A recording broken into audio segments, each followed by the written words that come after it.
God is but love, and therefore so am I.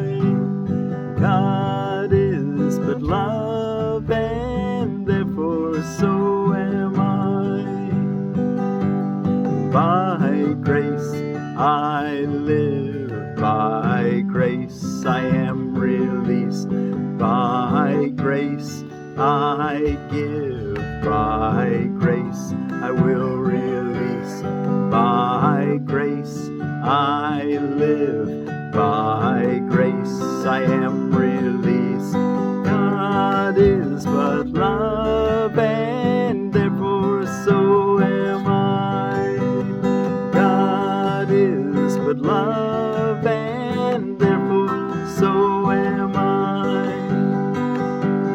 There is no cruelty in God, and none in me. There is no cruelty in God, and none in me. You make what you defend against. You make what you defend against. You make what you defend against. You make what you defend against. And by your own defense against it, is it real and inescapable? And by your own defense against it, is it real and inescapable? Lay down your arms, and only then do you perceive it false. Lay down your arms, and only then do you perceive it false. Lay down your arms, and only then do you perceive it false. There is no cruelty in God, and none in me. My good love, and therefore so am I. God is but love, and therefore so am I. Well, thank you all so much for joining me out here in my potato patch. I'm getting ready to dig up. I thought I'd show you a little bit here on lesson 180 in A Course in Miracles workbook for students. And we're reading from the original edition, and I'm Willie from the Ozarks here on Thursday, June the 29th of 2023. It's review of lesson 169 and 170. By grace I live, by grace I am released is 169. And 170, there is no cruelty in God and none in me. Where we have that beautiful saying, there is no cruelty in God and none in me. You make what you defend against. And by your own defense against it is it made real and inescapable. Lay down your arms, and then will you perceive it false. What a beautiful, beautiful motto to live by, to see what's real. Okay, let's just take a look in by grace I live, by grace I am relieved. I'm going to read just a little bit to you. Let's start off with the first three paragraphs. By grace I live, by grace I am released. Grace is an aspect of the love. Grace is an aspect of the love of God which is most like the state prevailing in the unity of truth. It is the world's most lofty aspiration, for it leads beyond the world entirely. It is past learning, yet the goal of learning. For grace cannot come until the mind prepares itself for true acceptance. Grace becomes inevitable instantly in those who have prepared a table where it can be gently laid and willingly received, an altar clean and holy for the gift. Grace is acceptance of the love of God within a world of seeming hate and fear. By grace alone the hate and fear are gone, for grace presents a state so opposite to everything the world contains that those whose minds are lighted by the gift of grace cannot believe the world of fear is real. They cannot believe the world of fear is real if your mind is lighted by the gift of grace. Grace is not learned. The final step must go beyond all learning. Grace is not the goal this course aspires to attain. Yet we prepare for grace in that an open mind can hear the call to waken. An open mind can hear the call to waken. It is not shut tight against God's voice. It has become aware that there are things it does not know, and thus is ready to accept a state completely different from experience with which it is familiarly at home. So an open mind. Now let's jump down, read paragraph 5 and a little bit out of 6. Oneness is simply the idea God is. Oneness is simply the idea God is. And in His being, He encompasses all things. No mind holds anything but Him. We say God is, and then we cease to speak. For in that knowledge, words are meaningless. For in that knowledge, words are meaningless. There are no lips to speak them, and no part of mind sufficiently distinct to feel that it is now aware of something not itself.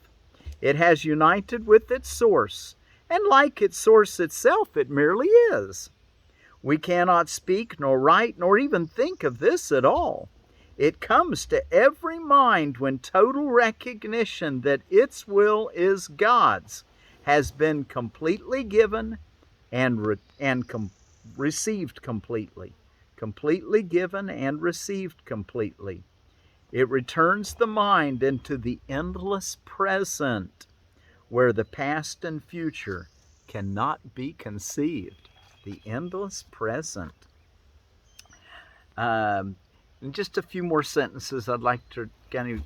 Forgiveness taught and learned brings with it the experiences which bear witness that the time the mind itself determined to abandon all but this is now at hand. We have repeated several times before that you but make a journey that is done. For oneness must be here. We make a journey that is already done. For oneness must be here. There is no need to further clarify what no one in the world can understand. When revelation of your oneness comes, it will be known and fully understood. Now we have work to do. For those in time can speak of things beyond and listen to the words which explain what is to come is past already. Yet what meaning can the words convey to those who count the hours still and rise and work and go to sleep by them? Suffice it then that you have work to do to play your part. The ending must remain obscure to you until your part is done. It does not matter, for your part is still what all the rest depends on.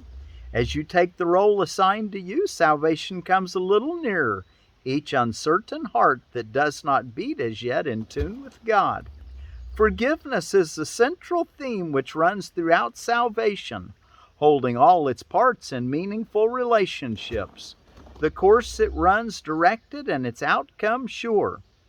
What is the face of Christ but His who went a moment into timelessness and brought a clear reflection of the unity He felt an instant back to bless the world?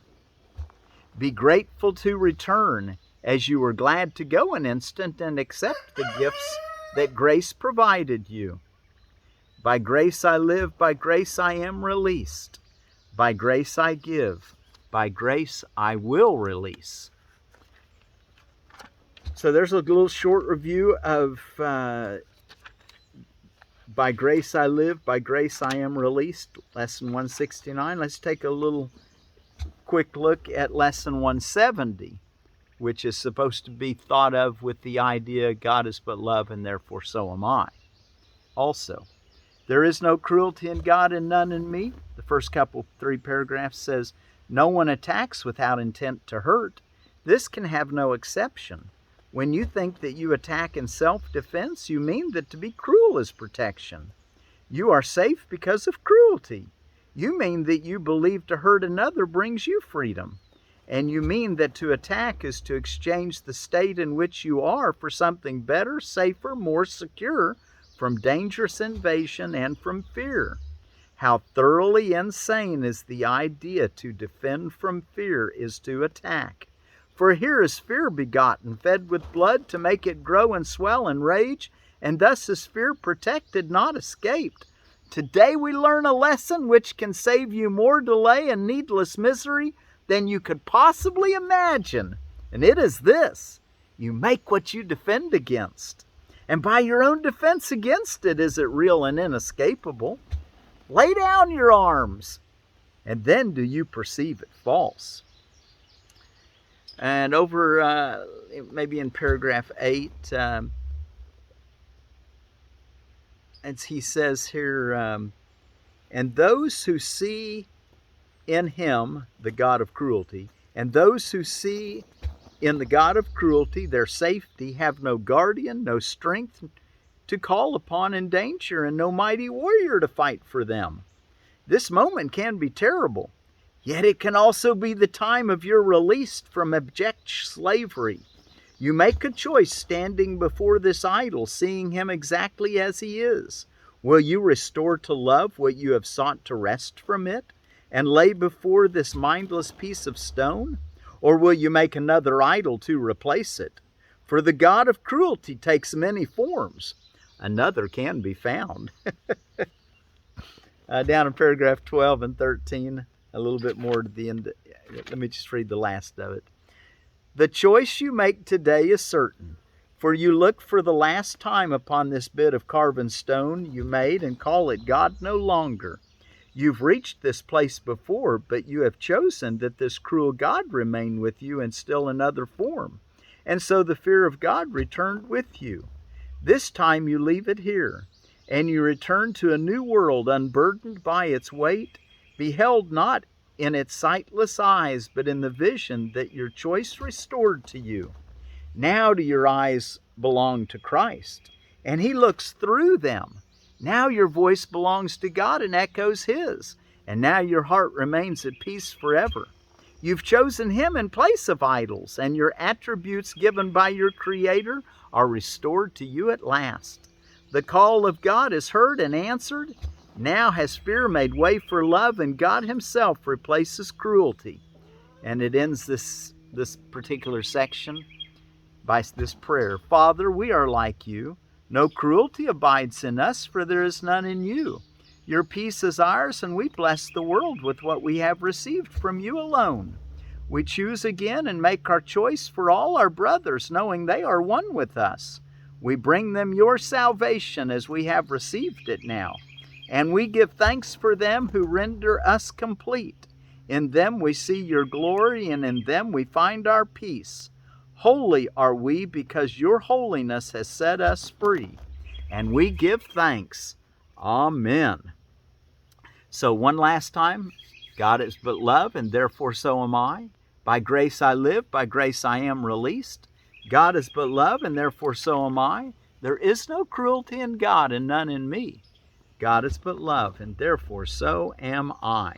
And we'll come back and sing it. I hope you're doing your longer meditation in the morning and in the evening, and an hourly remembrance, and asking, checking in with Great Spirit and asking what to do, and give thanks for all the gifts he's given you. Okay, and we're ready for the last section in chapter 18, and we'll finish the chapter. Chapter 18, the dream and the reality. And today is section 11, the passing of the dream. So while you're turning there, let me just tell you briefly about, these are some red Nolans that I'm getting ready to harvest. Here's some Yukon Golds I just harvested. And, I meant to have, let me just show something.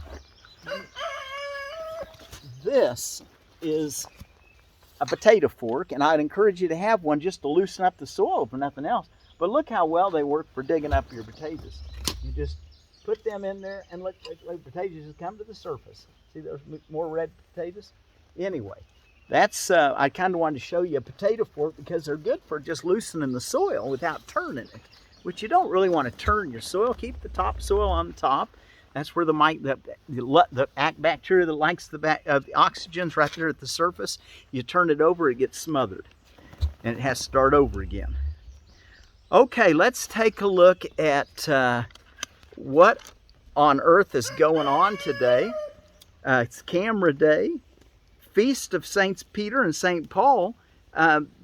they both were martyrs, and Bible doesn't specifically say, but the tradition, the story is that Peter was crucified, but instead of being up right side like Jesus was crucified, he was crucified him upside down. And Paul was a Roman, and he was crucified, or not crucified, he was beheaded, because crucifixion was illegal for a Roman citizen. Hug holiday. Give yourself and those around you a hug. National Almond Butter Crunch Day. National Bomb Pop Day, which is a frozen confection.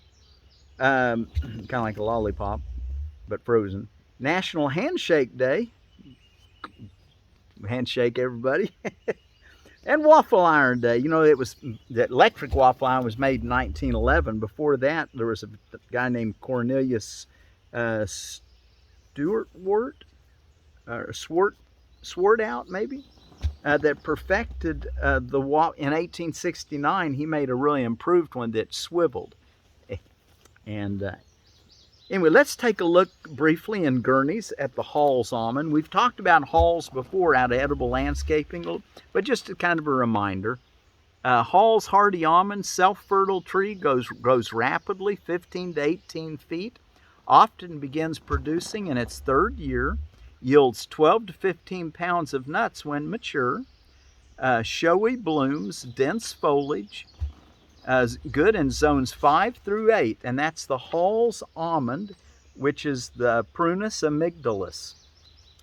And then I also wanted to tell you about another onion, and this is what do you call it? Another onion that is instead of a long day onion, it's a short day onion, and it's the TX1015-Y.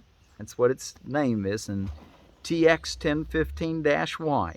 A giant yellow onion with a super sweet taste. Onions can grow as large as softballs and store well for 2 to 3 months.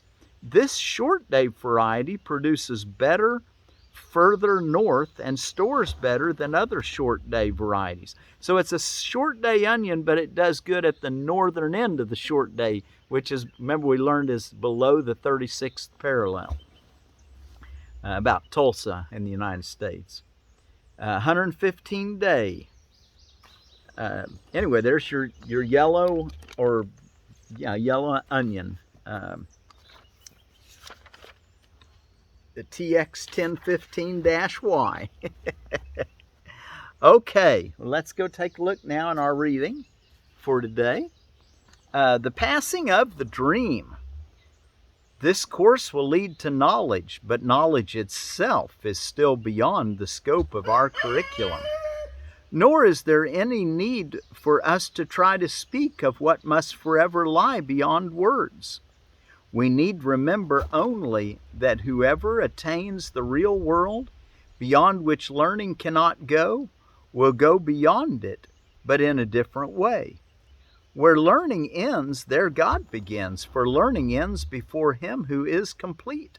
Where He begins, let's read that again. Where learning ends, there God begins, for learning ends before Him who is complete. Where He begins and where there is no end. It is not for us to dwell on what cannot be attained. There is too much to learn. The readiness for knowledge still must be attained. 96. Love is not learned. Love is not learned. Its meaning lies in itself, and learning ends when you have recognized all that love is not.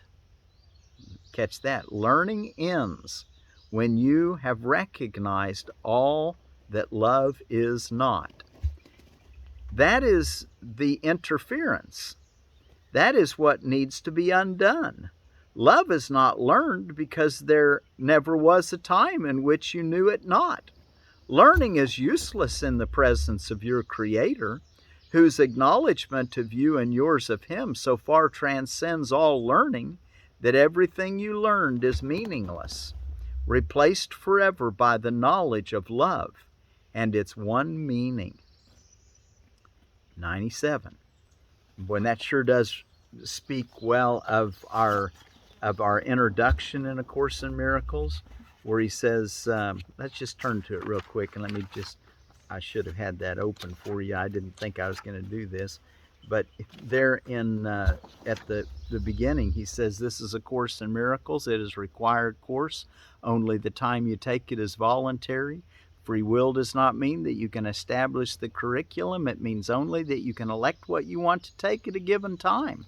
The course does not aim at teaching the meaning of love, for that is beyond what can be taught. It does aim, however, at removing the blocks to the awareness of love's presence, which is your natural inheritance. The opposite of love is fear, but what is all-encompassing can have no opposite. Love is all-encompassing. This course can therefore be summed up very simply in this way. Nothing real can be threatened, and nothing unreal exists. Herein lies the peace of God. So just what I want, love is not learned because there never was a time in which you knew it not. Learning is useless in the presence of your Creator, whose acknowledgement of you and yours of Him so far transcends all learning that everything you learned is meaningless, replaced forever by the knowledge of love and its one meaning. 97. Your relationship has been uprooted from the world of shadows, and its unholy purpose has been safely brought through the barriers of guilt, washed with forgiveness, and set shining and firmly rooted in the world of light. From there it calls to you to follow the course it took, lifted high above the darkness and gently placed before the gates of heaven. The holy instant in which you were united is but the messenger of love, sent from beyond forgiveness to remind you of all that lies beyond it. Yet it is through forgiveness that it will be remembered. It came from beyond forgiveness, but it is through forgiveness that you're going to remember what's in store for us. It removes the blocks to the awareness of love's presence. And the last paragraph we'll read today, paragraph 98, which will finish the chapter also. And when the memory of God has come to you in the holy place of forgiveness, and when the memory of God has come to you in the holy place of forgiveness, you will remember nothing else, and memory will be as useless as learning, for your only purpose will be creating. Yet this you cannot know until every perception has been cleansed and purified and finally removed forever. Forgiveness removes only the untrue, lifting the shadows from the world and carrying it safe and sure within its gentleness to the bright world of new and clean perception. The bright world of new and clean perception where there's no guilt because forgiveness has been your ally working to remove it. There is your purpose now, and it is there that peace awaits you. Okay, well, let's see if we can't sing our song once again.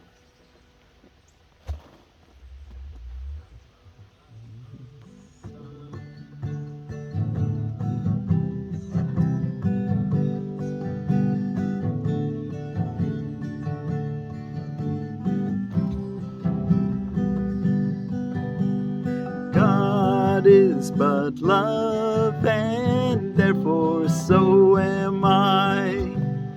God is but love, and therefore so am I.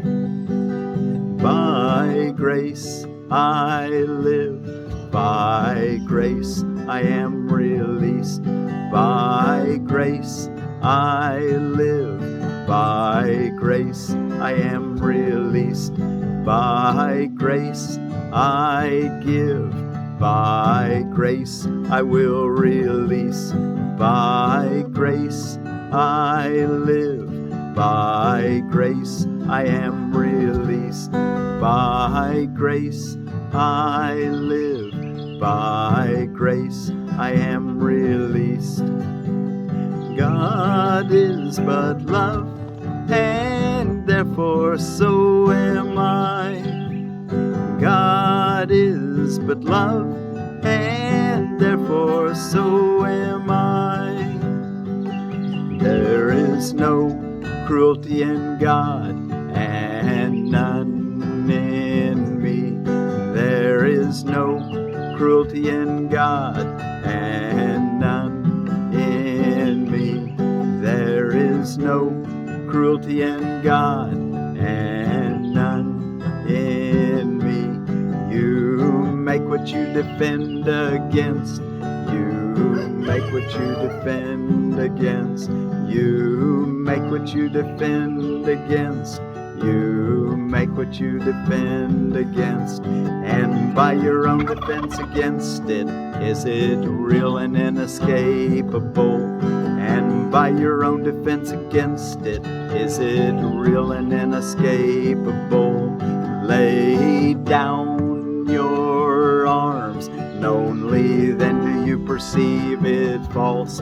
Lay down your arms, and only then do you perceive it false. Lay down your arms, and only then do you perceive it false. God is but love, and therefore so am I. God is but love, and therefore so am I. God is but love, and therefore so am I. God is but love, and therefore so am I. By grace I live, by grace I am released. By grace I live, by grace I am released. God is but love, and therefore so am I. God is but love, and therefore so am I. There is no cruelty in God, and none in me. There is no cruelty in God, and none in me. God is but love, and therefore so am I. God is but love, and therefore so am I. God is but love, and therefore so am I. By grace I live, by grace I am released. God is but love, and therefore so am I. There is no cruelty in God, and none in me and you. God is but love, and therefore so am I and you.